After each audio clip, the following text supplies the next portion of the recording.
tu na chuan video kan en zo tak chia chang tu pa kha work out holam kan exor la holam kan nang lo mai he kom na hun toy te nei lok ang hey rei lo te kan lo kom lok thei cheng em thei tu ke e edison pa YouTube channel lam pang atangin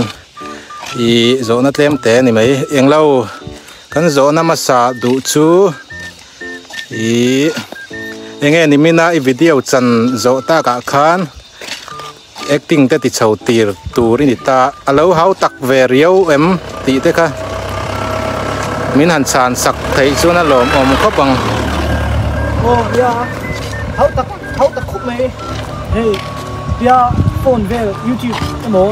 TV về là kan lo en ang mất thi alo ni lo ni hey sia ka han cham ta ka chuan xiên cái xe hơi này à zuang tur mut khan voi se kan sut khat mo voi nga voi som vel sun an hia la chuan in rama khoi kan thopte man kha va bare to ve action na kal phei la chu niam lai ka mong chang ino la zung lo la action kal phei la mong chang in la zung lo la chalut tuk 3 action 3 action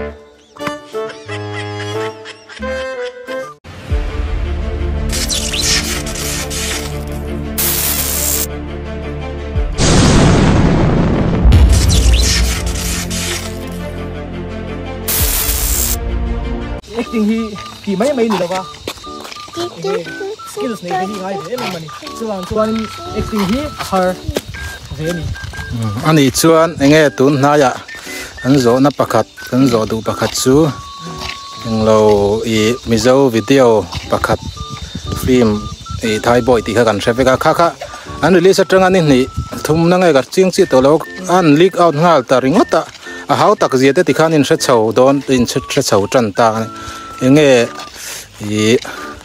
aril runat thak in ICM ti lai te khamin an chan sak lok te a nia mi hi zote entertainment movie si man ta chuan every me tun mai lo chok kha ni nom em man sang kon ti ma ti han lik out ta mai hi ei aril runat thak an asiam tu tan chuan in mizo film industry than na zel tu ta na poyem me chu film kan siam te khi mình xem tiếp tin lâu tí đi cao sắc thì bây giờ mình chuan đến hemi à hiện nên mình dâu mình bùi thế kan phim khởi bây giờ mình mày chân chú mình là hạ tất anh xem chúng lệ pai tha lệ dùng phun nghe anh xem anh chuan đến mua mấy pa anh xem anh là va mua chuan đến lâu tí đi cao thì bùi tắc rất à mình dâu mình bùi thế hianin nghe lo tilik out thite tu te kan chelo ma ro chu khoi ta lo tilik out sak lo tu khanin ka ngen ve du chewa I nge tia movie kan in sak te hi kan le sak te a thu ta chan chu kan support no zela ni ti ha I nge ka sei duwa chuan tilik out ke lo se kan khop mai amli chuan zo na top beratan tunge mizo actor ai ngai san ber nia a ka ngai san ber chu cái tiết acting kan ki ve thau tan ek ka hen tu po hi ang nei sa nom to ni ngi mizo lo wa po Hollywood ang po ang nei sa nom me ma chuan in mizo a thang do ni la an tam do na ni ma se tu din mu na chuan in do da nong li ma pu ya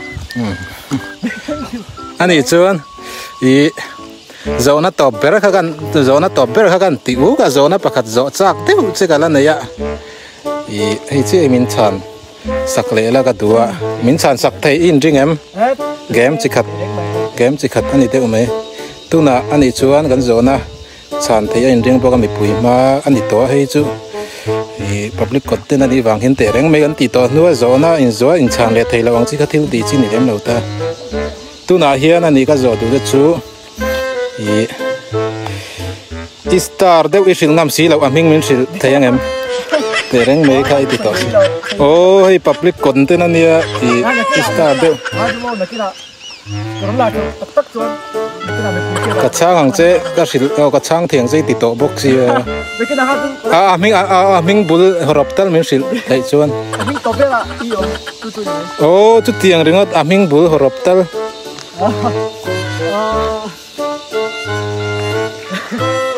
mình pu mà món cầu đàn po nị xe pi pi mà ale anh đi thường đâu in exer ite ila fitness thing rồi anh đi